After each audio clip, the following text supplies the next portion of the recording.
Literatura y arte de la P. Europeo moderno. La recurrencia de la peste bubónica en toda Europa a principios del período moderno significó que la enfermedad continuará estimulando la producción de arte y literatura. Incluso cuando los brotes disminuyeron a lo largo del siglo XXI, el espectro de otra epidemia más permaneció vívidamente presente. La literatura y el arte de la peste se refieren a obras que están específicamente ligadas a la experiencia o anticipación de la peste por su contenido y propósito, es decir, contienen referencia directa a la enfermedad, visual o verbalmente, y están creados con fines relacionados con la peste, ya sean conmemorativos, ex voto, proféticos, didácticos o profilácticos. Algunos estudiosos han interpretado las imágenes macabras de los siglos XIV y XV como una respuesta a los estragos de la peste por parte de una sociedad pesimista, temerosa y obsesionada con la muerte. Sin embargo, los temas macabros en la poesía y el arte, como el encuentro de los tres vivos y los tres muertos, y el triunfo de la muerte, son anteriores a la peste negra. Junto con variaciones posteriores, como la danza de la muerte y la doncella, y el esqueleto coronado, o rey muerte, estos temas se interpretan de manera más plausible como la articulación de creencias cristianas arraigadas desde hace mucho tiempo sobre la inevitabilidad de la muerte, la paga del pecado, y la necesidad de penitencia. Además, tales imágenes no deben verse como puramente pesimistas, sino más bien esperanzadoras y exhortativas, diseñadas para instar a los lectores o espectadores a enmendar sus costumbres mientras todavía hay tiempo y asegurar su salvación. Plague Tracts, consejos útiles y advertencias a tener en cuenta. La forma dominante de literatura sobre la peste en este periodo es el Tratado sobre la Peste escrito por médicos, que circuló primero en forma manuscrita a raíz de la peste negra y salió de las imprentas por docenas a finales del siglo siguiente. Los textos anteriores a menudo se republicaban y continuamente se escribían otros nuevos. La invención de la imprenta a finales del siglo XV permitió una rápida difusión a una amplia audiencia de consumidores alfabetizados. La publicación tanto en latín como, cada vez con mayor frecuencia, en todas las lenguas vernáculas europeas, significó que los lectores no se limitaran a una élite erudita, sino que se extendieran a artesanos, comerciantes, jefes de familia, aristócratas y todos aquellos preocupados por encontrar remedios y consejos para afrontar la crisis. Plaga. Algunos tratados fueron escritos para uso e instrucción de los funcionarios gubernamentales, otros, que debatían cuestiones médicas polémicas de la época, como si la peste se propagaba por miasma, aire envenenado, o por contagio, de persona a persona, parecen estar dirigidos a un público más especializado. La mayoría, sin embargo, estaban destinados al público en general, como manuales de autoayuda fácilmente disponibles. Juan de Borgoña, autor de uno de los tratados más populares del siglo XV, proclamó que escribía para garantizar que, si alguien carece de médico, entonces todos y cada uno pueden ser su propio físico, preservador, curador y rector. Otro escritor anónimo del siglo XV comenzó su tratado, doliendo la destrucción de los hombres y dedicándome al bien común y deseando salud para todos. 200 años después, las mismas intenciones seguían generando nuevas composiciones. Como aconsejaba un escritor francés en 1617, la peste es una enfermedad peligrosa que no admite demoras. No siempre se dispone del tiempo o de los medios para recurrir a los médicos a tiempo. Sin embargo, siempre podrás utilizarme, de noche o de día, temprano o tarde, por medio de este volumen. Los tratados solían seguir un patrón estándar, partiendo de una explicación de las causas y signos hasta las medidas preventivas y curativas. Más allá de la división católica y protestante, todos los escritores identificaron los orígenes últimos de las epidemias en el disgusto divino por el pecado humano. La plaga era a la vez punitiva y curativa, el medio de Dios para castigar a su pueblo y llevarlo a la virtud. Los escritores a menudo aprovechaban la oportunidad para criticar los que consideraban los pecados más ofensivos para Dios. A los catálogos tradicionales de vicios, codicia, pereza, inmoralidad, se les dio un sabor específicamente local al hacer referencia a agravios religiosos, sociales y políticos contemporáneos. Para los protestantes ingleses frecuentes y generalizados del siglo XVII, durante la última parte del siglo XVII, por ejemplo, la culpa recaía en los católicos locales sediciosos, la notoria avaricia de las clases gobernantes o la rigidez doctrinal de nuevos grupos religiosos como los puritanos. Una razón clave para la popularidad de los tratados sobre la peste fue la forma en que daban a los lectores una sensación de control sobre los acontecimientos, al proporcionar explicaciones que tenían sentido según las creencias de la época. Siguiendo las teorías médicas clásicas y contemporáneas, la causa específica de la peste a menudo se identificaba como conjunciones planetarias maléficas. Los acontecimientos celestes desfavorables provocaron el envenenamiento y la putrefacción de la atmósfera local. Tales interpretaciones astrológicas no entraban en conflicto con la creencia en los orígenes divinos, porque fue Dios quien había puesto los planetas en movimiento en primer lugar. A lo largo del período moderno temprano, circularon ampliamente almanaques que contenían, entre muchas otras cosas, la historia y el pronóstico de plagas basado en movimientos celestes. La razón principal de la popularidad de los textos fue la esperanza de conservación y curación, por lo que la sección más larga se dedicó a la profilaxis.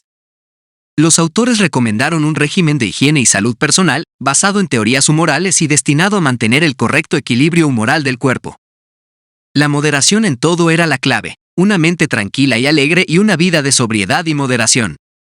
Característicamente para el Renacimiento, cuando muchos buscaban en el pasado clásico una guía sobre cómo vivir en el presente, en su tratado sobre la peste de 1481, el erudito y filósofo clásico florentino Marsilio Ficino, 1433 a 1499, propuso a Sócrates, 470 a 399 a.C., como modelo de cómo sobrevivir a la plaga.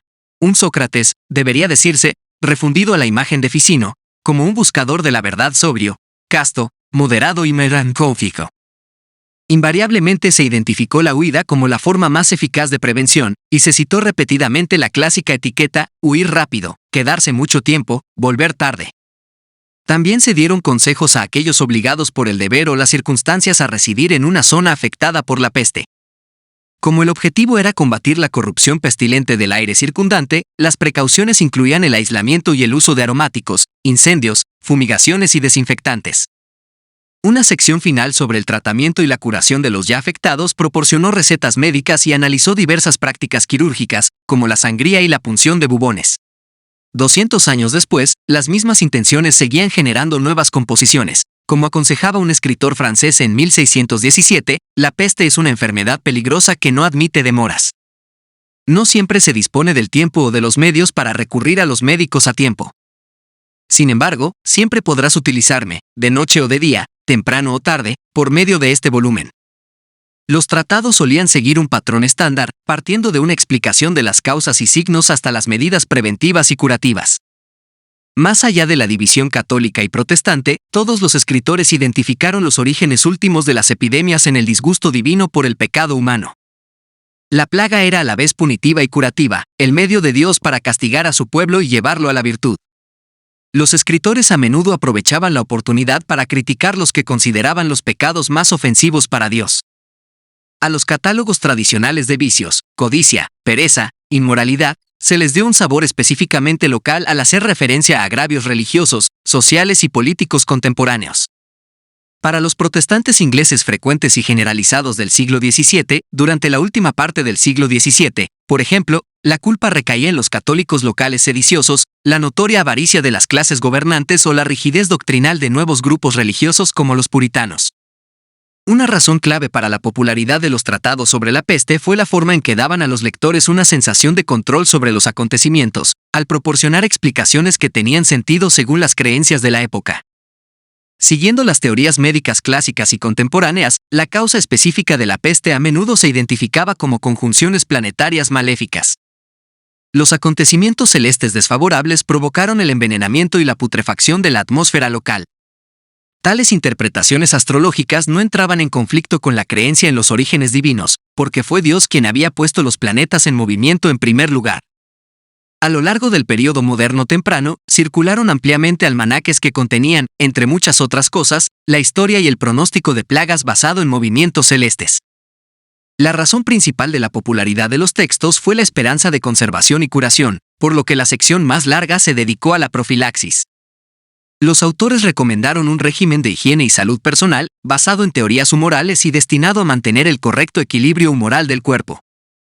La moderación en todo era la clave, una mente tranquila y alegre y una vida de sobriedad y moderación. Característicamente para el Renacimiento, cuando muchos buscaban en el pasado clásico una guía sobre cómo vivir en el presente, en su tratado sobre la peste de 1481, el erudito y filósofo clásico florentino Marsilio Ficino, 1433 a 1499, propuso a Sócrates, 470 a 399 a.C., como modelo de cómo sobrevivir a la plaga. Un Sócrates, debería decirse, refundido a la imagen de Ficino, como un buscador de la verdad sobrio, casto, moderado y melancólico. Invariablemente se identificó la huida como la forma más eficaz de prevención, y se citó repetidamente la clásica etiqueta, huir rápido, quedarse mucho tiempo, volver tarde. También se dieron consejos a aquellos obligados por el deber o las circunstancias a residir en una zona afectada por la peste. Como el objetivo era combatir la corrupción pestilente del aire circundante, las precauciones incluían el aislamiento y el uso de aromáticos, incendios, fumigaciones y desinfectantes. Una sección final sobre el tratamiento y la curación de los ya afectados proporcionó recetas médicas y analizó diversas prácticas quirúrgicas, como la sangría y la punción de bubones. Las imágenes de la peste proporcionaron así una sensación concreta de consuelo y esperanza para quienes se enfrentaban a la amenaza continua de la peste, un aspecto que no siempre ha sido suficientemente reconocido en los estudios sobre el impacto de la peste en las primeras poblaciones modernas. Fuentes de esperanza, una multiplicidad de protectores celestiales. Un rasgo característico de las primeras imágenes modernas sobre la peste es la multiplicidad de opciones disponibles para obtener protección celestial contra la enfermedad. Los adoradores podían elegir entre una multitud de defensores celestiales.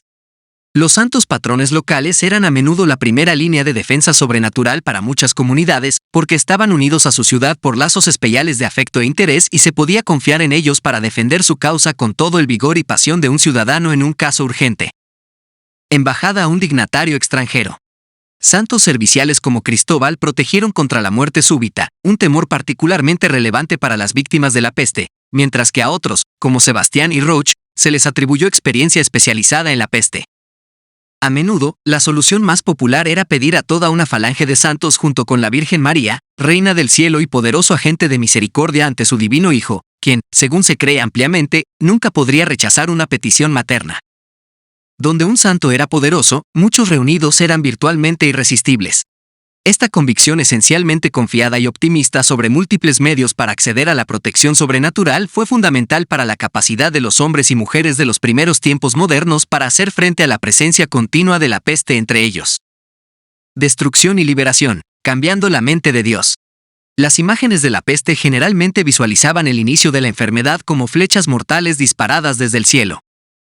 La flecha como metáfora de la muerte y la enfermedad repentinas e inesperadas era familiar para los espectadores occidentales desde la antigüedad clásica, Apolo el arquero, dios de la pestilencia, y, sobre todo, desde el Antiguo Testamento.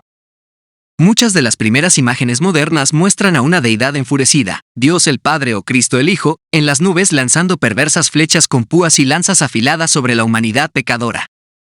Montones amontonados de cadáveres, tachonados con dardos mortales, como si fueran alfileteros, transmitían vívidamente la sensación del alcance indiscriminado de la peste, acabando con jóvenes y viejos por igual, hombres y mujeres, comerciantes y pobres. Los ángeles suelen ayudar a Dios en la tarea de castigar a la humanidad, arrodillándose sobre las nubes para apuntar mejor.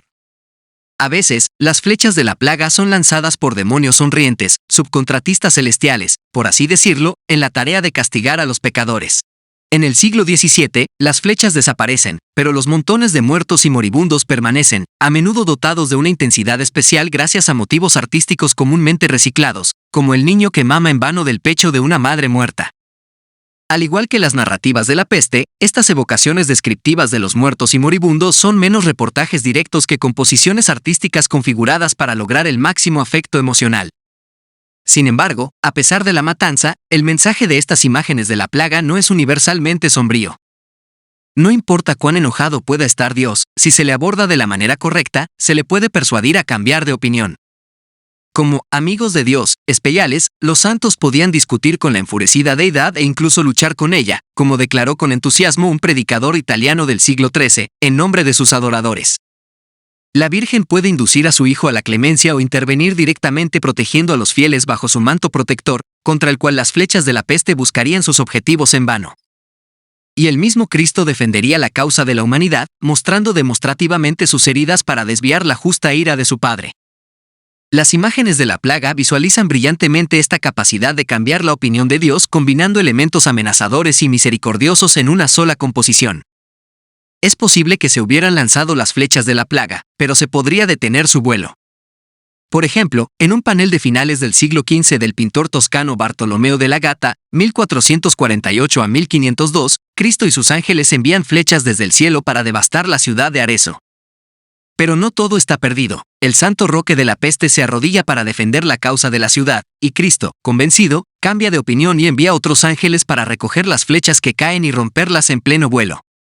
Otros ejemplos muestran a Cristo soltando flechas con una mano mientras bendice con la otra, o a un Cristo enojado flanqueado por ángeles gemelos de la justicia, con la espada amenazadoramente levantada, de la misericordia envainando la espada como signo de reconciliación entre el cielo y la tierra.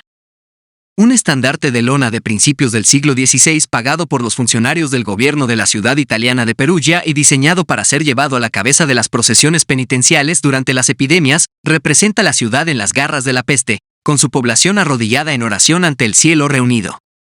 Hospedadores.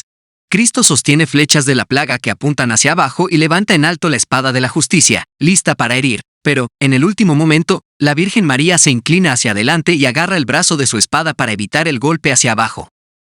Así, las imágenes de la plaga equilibran constantemente la amenaza de castigo con la promesa de liberación. Sebastián, el santo erizo. El santo defensor más popular y solicitado con más frecuencia contra la plaga fue San Sebastián, mártir romano del siglo IV d. Sí, los estudiosos continúan debatiendo por qué y cuándo fue seleccionado como santo de la plaga, pero la razón clave parece ser la potente combinación de martirio, que se cree es la imitación más perfecta de Cristo, y el simbolismo de la flecha en su leyenda. Sebastián, capitán de la Guardia Imperial, tiene la inusual distinción de haber sido martirizado no una sino 2 veces. La primera vez, lo atravesaron con flechas, como a un erizo, como informa su Life, antes de que lo dieran por muerto. Es importante destacar que se creía que se trataba de una muerte real, pero el santo resucitó por poder divino y los cristianos lo encontraron milagrosamente vivo cuando vinieron a recoger su cuerpo para enterrarlo. La segunda vez, y la que resultó permanente, lo mataron a golpes y su cadáver arrojado a una alcantarilla, de donde posteriormente fue recuperado y enterrado honorablemente. Dada la antigua concepción de la peste como flechas enviadas del cielo, Sebastián llegó a ser venerado como un mártir de la peste. Además, sufrió la muerte a causa de flechas parecidas a una plaga y resucitó mediante un mandato divino. Debido a esto, fue venerado como un salvador semejante a Cristo contra la plaga, aceptando voluntariamente las flechas de la enfermedad en nombre de la humanidad pecadora. De ahí la ubicuidad de su presencia en el arte moderno temprano sobre la plaga, donde habitualmente se le representa tanto mártir como vivo. Portando las flechas de la plaga en su carne casi desnuda, generalmente sin efectos nocivos aparentes. Sebastián se ofrece a sí mismo como un escudo literal entre un dios enojado y una humanidad pecadora, un pararrayos que desvía hacia sí las flechas de la plaga destinadas a sus adoradores y las clava en su propio cuerpo sin causar daño. La poderosa combinación de vitalidad juvenil y flechas mortales y hirientes tranquilizó a los devotos sobre sus ilimitados poderes protectores contra la enfermedad. Especificidad médica, Roche y la peste de los bubones. Hacia finales del siglo XV, el peregrino laico francés Roche surgió como el segundo santo universal de la plaga. La rapidez con la que su culto se extendió por Europa fue resultado de la coincidencia de su aparición con la invención de la imprenta, hasta el punto de que recientemente ha sido apodado el primer santo de los nuevos medios. Para los fieles, su atractivo residía en la estrecha alineación de su vida y sus milagros con su propia experiencia vivida. Según su primera biografía, compuesta y publicada en 1479, Roche curó a las víctimas de la peste. Él mismo sufrió la enfermedad, la soportó con paciencia y luego fue curado divinamente. Al reanudar sus viajes, fue encarcelado como espía, fue un prisionero modelo y en su lecho de muerte fue recompensado por Dios con el poder de preservar contra la peste. Investigaciones recientes han demostrado que Roche es una figura problemática, cuya existencia no puede documentarse históricamente y cuya biografía está repleta de topo y agiográficos, episodios convencionales comunes a muchas narrativas santas. Algunos eruditos incluso han sugerido que es completamente ficticio, creado como un santo doble de un oscuro obispo francés del mismo nombre, Rachus o Rochus de Autun. Sin embargo, tales debates solo ponen de relieve hasta qué punto el culto a Roche satisfizo una necesidad profundamente sentida entre los primeros adoradores modernos de contar con un santo de su propia época, que ofreciera esperanza de curación de una enfermedad cuyos síntomas ya eran familiares desde hacía mucho tiempo. Las imágenes de Roche subrayan su doble papel de sanador y víctima de la peste. Los ciclos narrativos lo muestran curando a los internos de un hospicio contra la peste o lazareto, ver figura. En una época en la que muchas comunidades construían lazaretos contra la peste, e incluso el asentamiento más pequeño contenía al menos un hospicio cívico, este episodio habría resonado directamente con las propias experiencias de los espectadores. Detalles cuidadosamente particularizados del entorno y del vestuario, como las camas cuidadosamente dispuestas a lo largo de la pared, los camisones y gorros blancos de los enfermos y las sobrias túnicas grises del director, que aquí sostiene una muestra de orina e intenta disuadir al joven de lo que quiere. Visto como un desprecio suicida por su propia seguridad, da a estas escenas de curación una veracidad e inmediatez que habla directamente a los fieles. Los dispositivos naturalistas culminan en exhibiciones demostrativas de las bubones de los pacientes. Aunque no son clínicamente exactos según los estándares modernos, los bubones son inmediatamente reconocibles y retóricamente convincentes, magnetizando la mirada como temidos signos de muerte inevitable impresos en los cuerpos de hombres, mujeres y niños que por lo demás estarían sanos. El patetismo de su carne desnuda y desfigurada invoca al santo en busca de curación y juega con los miedos contemporáneos para insistir en la capacidad demostrada de Roach para curar la enfermedad. Sin embargo, el curandero no era inmune y otras imágenes muestran a Roach revelando ostentosamente el bubón en su propia pierna. Dirigida a sus contemporáneos, la visión de Roach, marcado por la plaga pero vivo y sano, debe haber sido una imagen cargada de emoción de la cura prometida. Aquí había una prueba tangible de que uno podía sobrevivir a la plaga, un santo que había triunfado en su propia carne sobre la misma enfermedad que amenazaba a sus adoradores. Además, al igual que Sebastián, Roach también fue venerado como mártir de la peste, porque, a falta de cualquier oportunidad de morir por la fe, la corona del martirio también podía ganarse mediante el sufrimiento físico. Tales imágenes crean una dinámica cargada entre los cuerpos morbosamente desfigurados de las víctimas de la peste, en imagen y en vida, y el cuerpo igualmente marcado del nuevo santo, que acogió los tormentos de la enfermedad como una oportunidad para imitar los sufrimientos de Cristo, y fue en consecuencia dotado del poder de proteger tales tormentos de sus devotos. Imágenes protestantes de la peste. Aunque los protestantes de todas las tendencias aceptaron la causa divina de la plaga y la eficacia de la oración y el arrepentimiento, negaron cualquier papel a los santos que intervinieron y tendieron a evitar representaciones fantasiosas de la actividad divina. El arte protestante inspirado en la peste tendía a centrarse menos en la plaga en sí y más en lo que se consideraba la respuesta adecuada a ella, una preparación estoica para una buena muerte en el seno de la propia familia. Los panfletos sobre la peste, las declaraciones sobre la mortalidad y los folletos, carteles baratos, a menudo presentaban símbolos más genéricos de la muerte, como calaveras con tibias cruzadas, esqueletos voladores, lápidas y procesiones fúnebres. Conclusión. Tanto la literatura como el arte cumplieron funciones vitales a la hora de ayudar a los hombres y mujeres de la Edad Moderna a hacer frente a la amenaza constante de la peste. Proporcionaron explicaciones sobre la aparición de la enfermedad en términos que tenían sentido para sus lectores y espectadores, permitiendo cierta sensación de comprensión y control sobre los acontecimientos. Se desplegaron deliberadamente vívidas evocaciones verbales y visuales de los horrores de la peste para pinchar la conciencia de los espectadores, advirtiendo sobre los peligros de seguir pecando e inspirando la necesaria reforma de la vida. Entre los católicos, las imágenes de la peste servían como oraciones concretas, ofrecidas a una serie de santos intercesores para invocar su protección contra la enfermedad. Tanto la literatura como el arte reconocían la inevitabilidad del pecado y, por tanto, del castigo divino a través de la peste, pero también permanecían fundamentalmente optimistas en cuanto a que existían posibilidades de protección y cura y que podían movilizarse para asegurar la salvación deseada de la enfermedad en el presente o al menos en el futuro. Ultratumba. Véase también SIDA, literatura y artes en los Estados Unidos, astrología y medicina, plagas bíblicas, la peste negra y el cristianismo de finales de la Edad Media, peste negra, literatura y arte, teoría y práctica médica grecorromana, literatura, enfermedad en la modernidad, Londres, Gran Plaga de 1665 a 1666, plaga y avances en la salud pública, 1348 a 1600, plaga en Gran Bretaña, 1500 a 1647, plaga en Europa, 1500 a 1770, memoriales de la peste, religión y enfermedad epidémica, medios populares y enfermedades epidémicas, tendencias recientes. Plagas, virus y enfermedades epidémicas aparecen regularmente en los medios populares y brindan al público tramas dramáticas y apasionantes. Las enfermedades epidémicas frecuentemente funcionan como catalizadores de la narrativa general, arrojando luz no solo sobre las motivaciones y luchas del individuo por sobrevivir, sino también sobre reacciones sociales más amplias ante la infección y la contención. En los medios populares, las especificidades epidemiológicas de la peste, las epidemias o las enfermedades suelen ser menos importantes que las consecuencias de las enfermedades epidémicas y los trastornos sociales que causan. De este modo, los cineastas pueden abordar cuestiones más amplias sobre la sociedad, la vida normal y las instituciones poderosas. Las representaciones ficticias plantean cuestiones importantes, incluida la búsqueda de soluciones adecuadas. Al hacerlo, nuestros códigos de conducta normales pueden ser cuestionados. ¿Qué es permisible o apropiado? ¿Qué significa ser humano? Además, la enfermedad epidémica opera como un dispositivo metafórico que permite críticas de la sociedad contemporánea que reflexionan sobre las instituciones culturales, sociales y políticas existentes de maneras que de otro modo no serían posibles en los medios fácticos.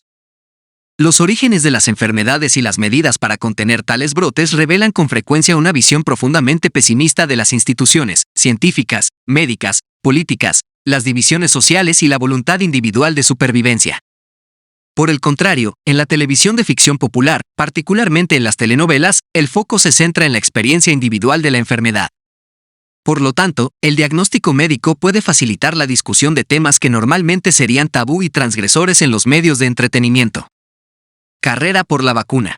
Las enfermedades epidémicas constituyen la base de varias películas cinematográficas populares. Con frecuencia, los principales protagonistas están inmersos en una búsqueda desesperada de víctimas infectadas, a menudo la primera víctima, el paciente cero, y se requiere un contacto potencialmente letal con los infectados si se quiere desarrollar una cura. El ritmo narrativo surge de las limitaciones de tiempo en las que se debe contener la infección antes de que se propague a la población en general. Estos temas pueden identificarse en películas tan tempranas como el thriller de estilo docudrama Panic in the Streets, 1950, en el que los agentes médicos y policiales tienen solo 48 horas para localizar a todos aquellos que entraron en contacto con un hombre infectado con peste neumónica antes de que estalle una epidemia. Soldado. Este tema de carrera contra el tiempo prevalece en las representaciones cinematográficas de plagas y enfermedades, y muchas de estas películas aluden a la fiebre del ébola y evocan temores y ansiedades del público mundial sobre la epidemia. Así, en la película Outbreak, 1995, un matrimonio que trabaja para un laboratorio federal de enfermedades debe buscar un mono infectado y una vacuna antes de que la ciudad sea bombardeada por los militares, que consideran que esta es la única solución. Mostrar y no decir, destrucción del cuerpo. Los temas de las enfermedades epidémicas pueden identificarse en otros géneros cinematográficos, particularmente en el cine de terror contemporáneo, en el que el tema de la destrucción del cuerpo juega menos con el miedo general a la muerte que con el miedo al propio cuerpo, a cómo uno controla y se relaciona con él. Medios populares y enfermedades epidémicas, tendencias recientes. Plagas, virus y enfermedades epidémicas aparecen regularmente en los medios populares y brindan al público tramas dramáticas y apasionantes. Las enfermedades epidémicas frecuentemente funcionan como catalizadores de la narrativa general, arrojando luz no solo sobre las motivaciones y luchas del individuo por sobrevivir, sino también sobre reacciones sociales más amplias ante la infección y la contención. En los medios populares, las especificidades epidemiológicas de la peste, las epidemias o las enfermedades suelen ser menos importantes que las consecuencias de las enfermedades epidémicas y los trastornos sociales que causan.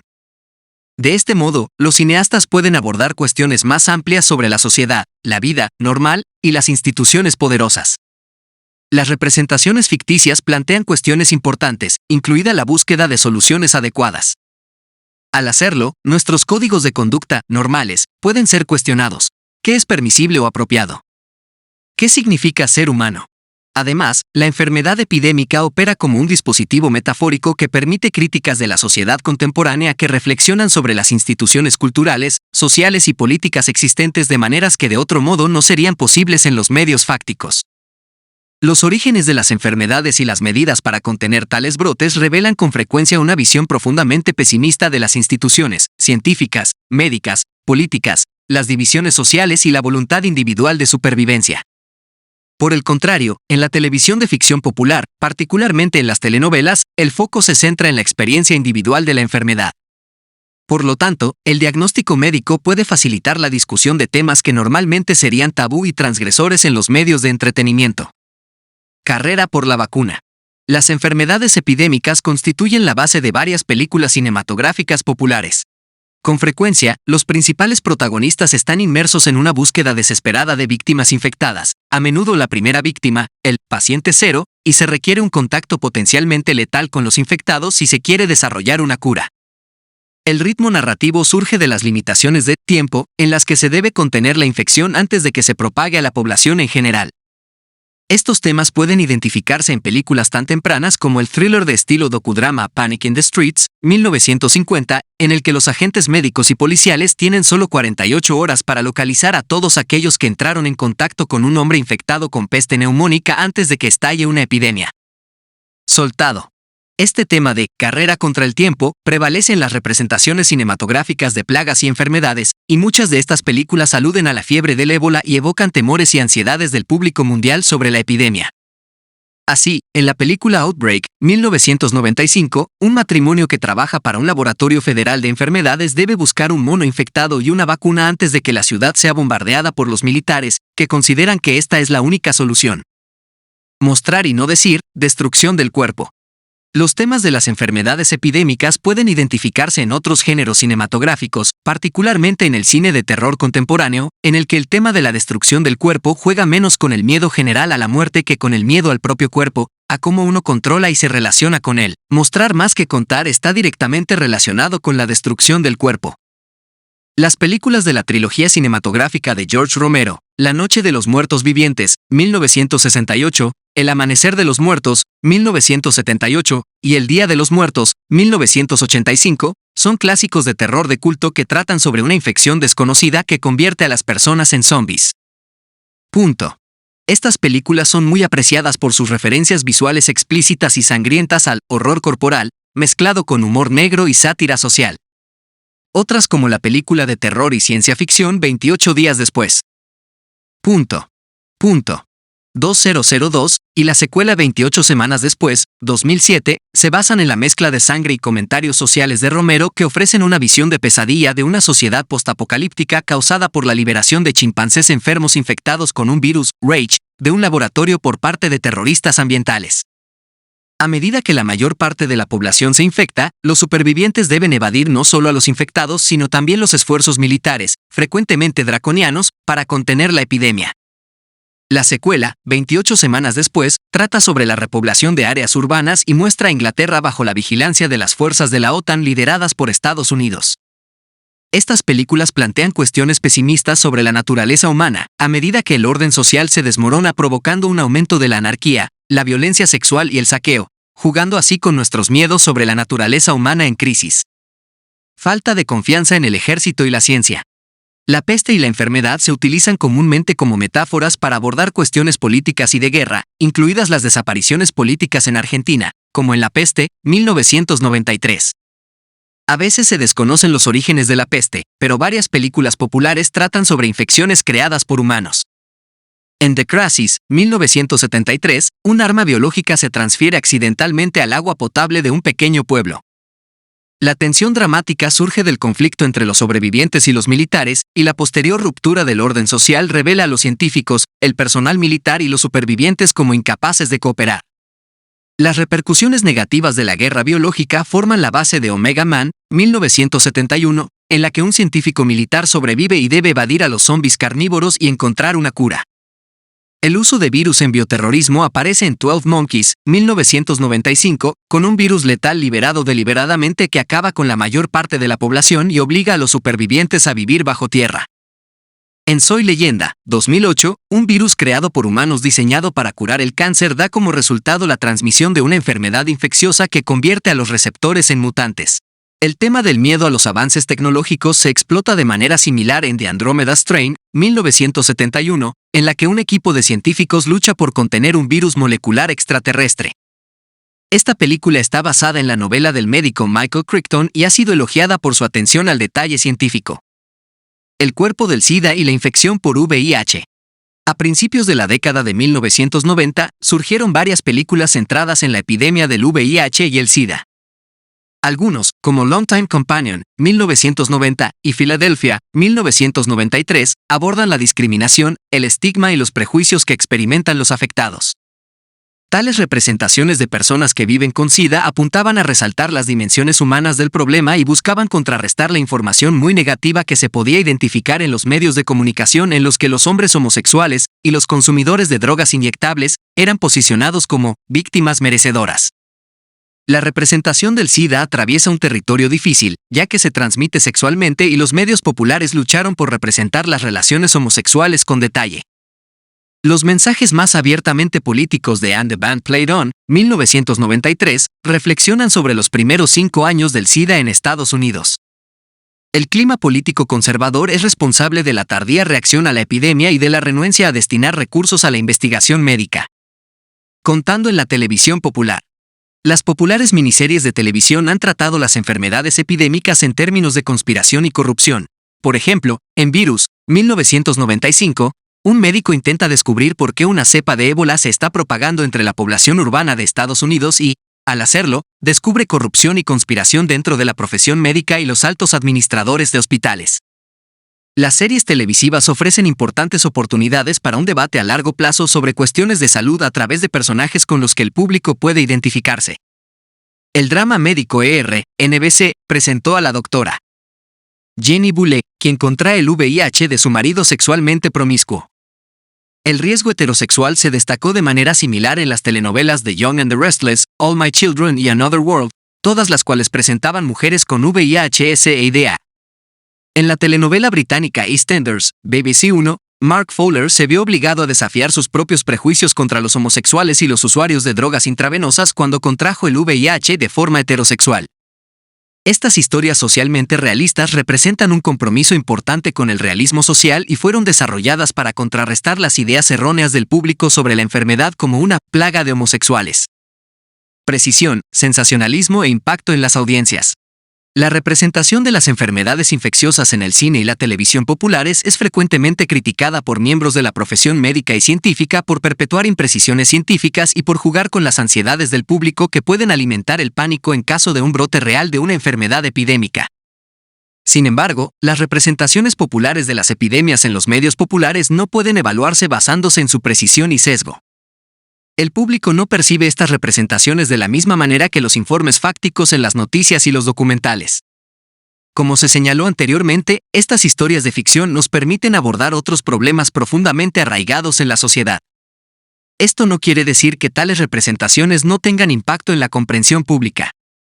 De hecho, los estudios de investigación de audiencias han encontrado que las historias que involucran temas de salud y enfermedad pueden tener un impacto positivo y duradero, particularmente en términos de comprensión de las repercusiones psicosociales de las enfermedades infecciosas y en el desafío de las actitudes socioculturales hacia los afectados. Véase también SIDA, literatura y artes en los Estados Unidos, cine y enfermedad epidémica, enfermedad, construcción social de, literatura, enfermedad en la modernidad, poliomielitis y cultura popular estadounidense.